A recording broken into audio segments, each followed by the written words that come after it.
I have to be fair to him, right? Regardless of whatever we all see, I'm a public officer. Regardless of me being even a public officer serving the state, things are not always the way they are, and how we react to them are very different.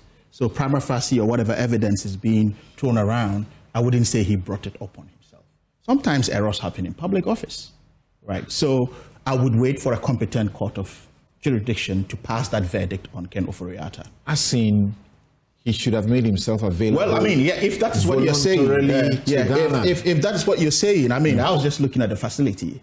You know, this is someone who's been to, you know, the IMF annual conferences, dined with the high and mighty, met presidents, AFDB, Exim, bank conferences. So I mean, you're rubbing shoulders, right, with the creme de la creme. And in just under 1 year out of office, you found yourself in this. It's not palatable for anyone. And I was thinking that, because the point is, the more he stays out, the more he aggravates his situation, not in the court of law, but in the court of public opinion. Mind you, the public opinion or court of public opinion may not have any weight in terms of determining your case, but socially it has a psychological element in the impact it has on your reputation. One issue I have raised is that so far, is the prosecutor's case against him that we know. For himself and his lawyers, they are not telling us anything about his own case. So I'm coming to that. I'm coming to that. But it's going to be very interesting. I mean, from where I sit and the peers I interact with, I may have grapevine information, etc., but it's not in me to determine. The Attorney General just told us something interesting. That SML is only a tip of the iceberg. Yeah, so, you know, the Attorney General's revelation has actually turned 360 of my preparation for what we're going to discuss today. Because, I mean, some of us might have known this, but it's not my mandate to come and say this is what it is. But the Attorney General is enshrined by law, and he speaks for the Office of the Attorney General. So he spoke to it. Clearly, if you look at this case, Samson, when it emerged, the first red herring I saw was Enayat Kasimi as his lawyer. I mean, anyone who follows these international cases whatsoever, I'm not saying they are cast in stone, right? If you want to have a good analysis of it, you profile the lawyer to say, okay, well, XYZ, why did he go for this lawyer? Today, the Attorney General is mentioning the real lawyers. Kasimi was the face, right? And we opened our media floodgates and allowed him to piss him in some of the commentary he passed on this case. I watched it quietly. And I said, okay, well, let's see where this ends. Only today we are being told that ICE has enforced or probably picked him up, right? A local law firm in Kapremu emerges.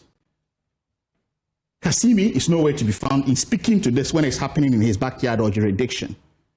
Minkapremu, I'm not blaming them, they are lawyers. If they're hired by a client, they can do whatever it is. And it's part of the strategy for legal representation in such high-profile cases. Back here, we have always known that Minkapremu represents... No, it's not about... I'm not blaming anyone. Right. That's what I'm saying. It's a very good law firm. I admire their work. I know what they do, and I know what they are worth. So what I'm saying is that suddenly Minkapremu emerges.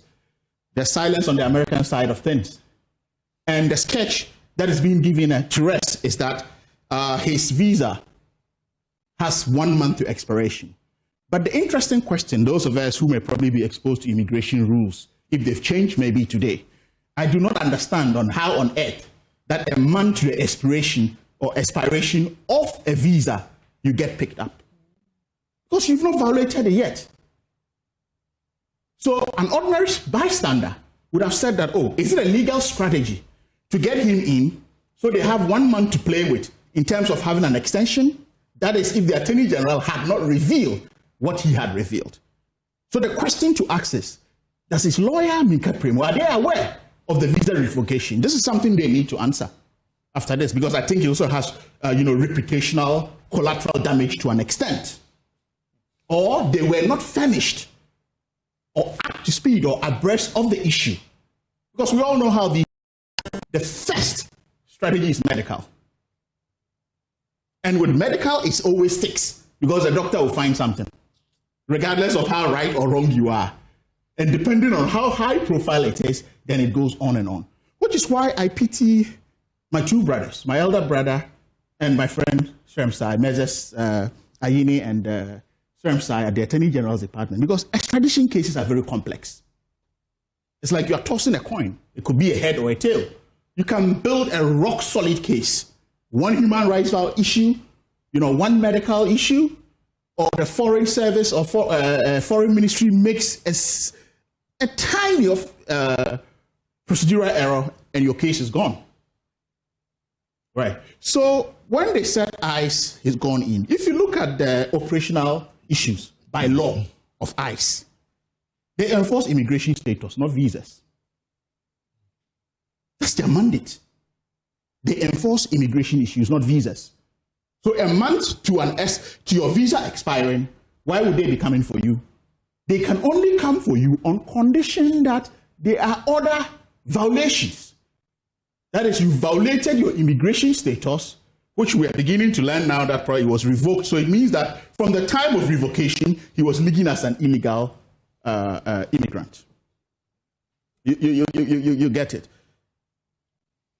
Right. So now, or they are setting criminal charges against you.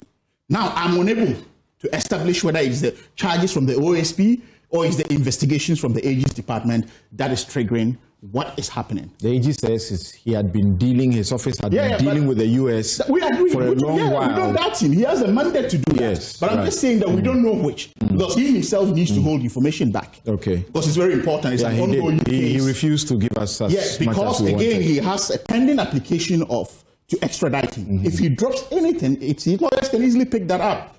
And this case would come crumbling like a deck of cards. Okay.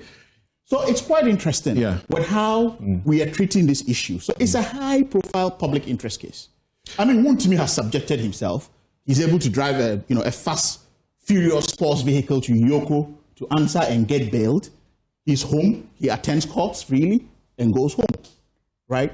I'm sure if Ken Ofori-Atta had done the same, I don't know what his medical condition. I won't sit here to pretend I do. Right? But I think that there could be a certain level of arrangement rather than allowing it to reach a social boiling point. And by social boiling point, with all these inferences we are allowed to make, you're burdening the public. Okay. Professor Jampo.